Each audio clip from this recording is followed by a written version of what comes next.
তোমরা সবাই ভিড় দেখে বুঝতেই পারছো এটা কোথাকার জায়গা হতে পারে।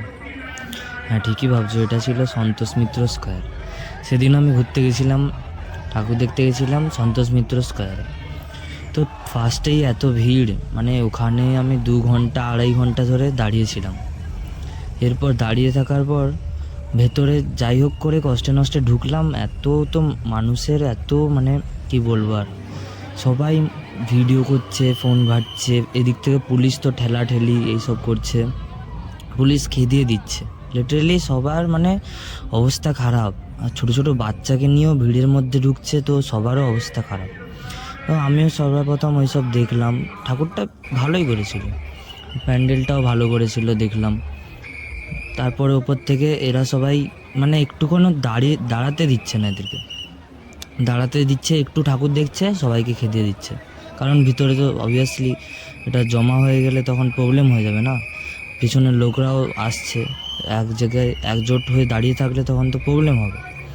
তো সব কিছু দেখার পরে এখানে তারপর ওপর থেকে এখানে থিমটাও ছিল অপারেশন সিন্দুর, তো থিমটাও দেখলাম। তো তোমরাও দেখো, আমি চালিয়ে দিচ্ছি, তোমরাও দেখো।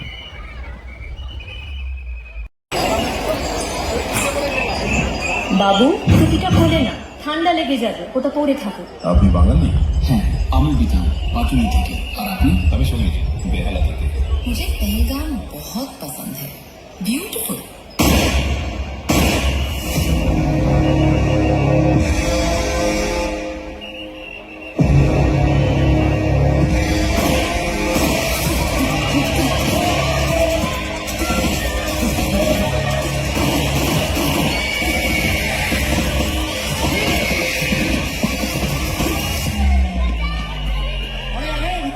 मत मारो, क्या कर रहे हो? हट जाओ यहाँ से। पर ये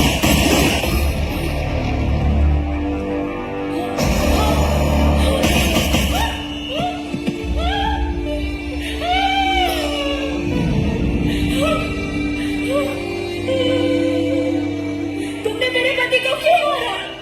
मुझे भी मार दो।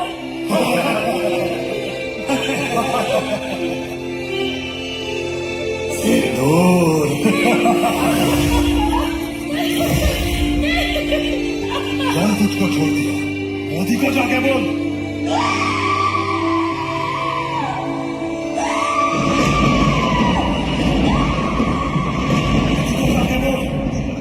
मोदी को जाके बोल। देश के दुश्मनों ने भारत की आत्मा पर हमला करने का दुस्साहस किया। अब आतंकियों की बची खुची जमीन को भी मिट्टी में मिलाने का समय आ गया है। जय